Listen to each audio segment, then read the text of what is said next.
சென்னை தியாகராய நகரைச் சேர்ந்தவர் கிஷோர். தொழிலதிபரான இவருடைய வாட்ஸ்அப் எண்ணுக்கு அண்மையில் ஒரு மெசேஜ் வந்துள்ளது. தங்களது வாட்ஸ்அப் குழுவில் சேர்ந்து நாங்கள் ஆலோசனை கூறும் பங்கு வர்த்தகத்தில் முதலீடு செய்தால் இரட்டிப்பு லாபம் கிடைக்கும் என குறிப்பிடப்பட்டிருந்தது.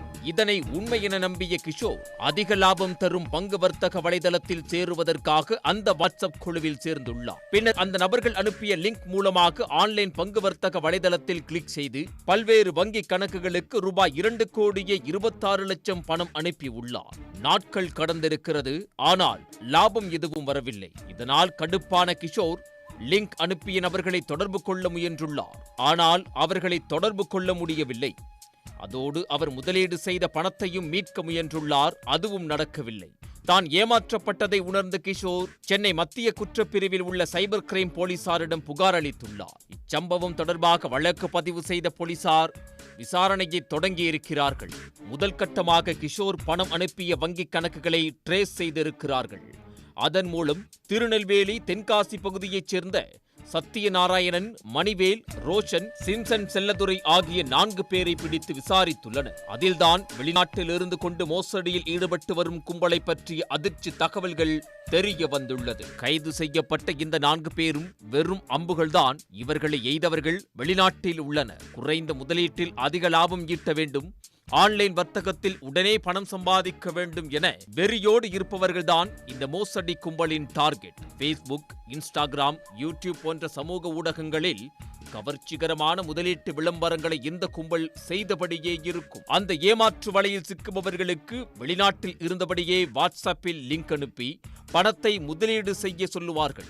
அந்த பணம் நேரடியாக போலி வங்கிக் கணக்குகளுக்கு செல்லும். அந்த போலி கணக்குகளை கொடுத்து உதவியவர்கள்தான் கைது செய்யப்பட்ட இந்த நால்வரும்.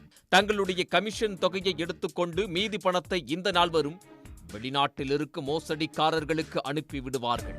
முதலீட்டாளர்கள் நம்ப வேண்டும் என்பதற்காகவும் பணப்பரிமாற்றத்தில் சட்ட சிக்கல் எதுவும் வரக்கூடாது என்பதற்காகவும் இந்த கும்பல் வாடகை கட்டிடத்தில் அலுவலகம் அமைத்திருக்கிறார்கள். அந்த ஆவணங்களை பயன்படுத்தி ஜிஎஸ்டி எண், நடப்பு கணக்குகள் போன்றவற்றை தொடங்கி 2 வருடங்களாக மோசடியில் ஈடுபட்டது போலீசாரின் விசாரணையில் தெரிய வந்துள்ளது. இச்சம்பவம் தொடர்பாக ஏஜென்ட்டுகள் 4 பேரை கைது செய்த போலீசார் அவர்களிடம் இருந்து 4,38,000 ரூபாய் கமிஷன் பணம் மற்றும் செல்போன்களை பறிமுதல் செய்தனர். அதோடு வெளிநாடுகளிலிருந்து இவர்கள் இயக்கும் கும்பலை பிடிக்கவும் தீவிர முயற்சியில் ஈடுபட்டு வருகின்றனர். பொதுமக்கள் போலியான தொலைபேசி அழைப்புகள், அதிக லாபம் தரும் முதலீட்டு விளம்பரங்கள், போலி முதலீட்டு செயலிகள், வலைதளங்கள் குறித்து கவனமாக இருக்க வேண்டும் என்றும், தங்களின் வங்கிக் கணக்குகளை பிறரின் பயன்பாட்டிற்கு விடக்கூடாது என்றும், அதோடு பொதுமக்கள் யாரேனும் இதுபோன்ற இணையவழி குற்றத்தால் பாதிக்கப்பட்டால் உடனடியாக தேசிய இணையவழி குற்றத்தடுப்பு உதவி எண் 1930 எண்ணிற்கு தொடர்பு கொண்டு விவரங்களை தெரிவிக்க வேண்டும். அல்லது www.cybercrime.gov.in என்ற இணையதளத்தில் புகாரை பதிவு செய்ய வேண்டும் எனவும் சென்னை பெருநகர காவல் ஆணையர் அருண் அறிவுறுத்தியுள்ளார். உடனுக்குடன் செய்திகளை தெரிந்து கொள்ள சன் நியூஸ் பெல் ஐகானை கிளிக் பண்ணுங்க.